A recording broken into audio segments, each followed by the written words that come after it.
Hi, this is Nick Butler from the Charleston County Public Library. I'm standing here in front of St. Michael's Church at the intersection of Broad and Meeting Streets in Charleston to talk a little bit about a program I did about 2 years ago about the enslaved men who built St. Michael's Church in the 1750s. That's episode number 73 on the Charleston Time Machine if you're interested. I got some questions about that program relating to the trades that were present on the site in the 1750s. So in my program, I talked specifically about the enslaved bricklayers who worked on St. Michael's Church between the autumn of 1752 and the autumn of 1754. In a period of about 23 months or 24 months, there was a team of several dozen enslaved men who were working 6, sometimes 7 days a week, putting up the brick walls that are underneath the stucco on this church.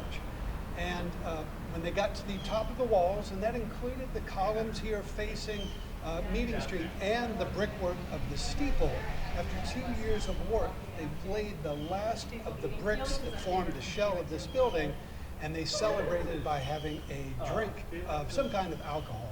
There are surviving records of the construction of the church that point out that the overseer distributed alcohol to all of the enslaved laborers. They didn't specify whether it was rum or brandy or some other kind of drink.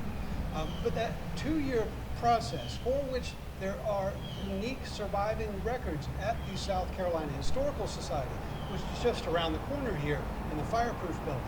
Those surviving records document only the enslaved bricklayers. And after that 2-year construction period in 1754, the project was turned over to other tradesmen, such as carpenters and joiners, who were doing the roof timbers, for example, and putting on the slate roof, and finishing the inside walls and doing things like the paneling and the altar work and all the fine craftsmanship.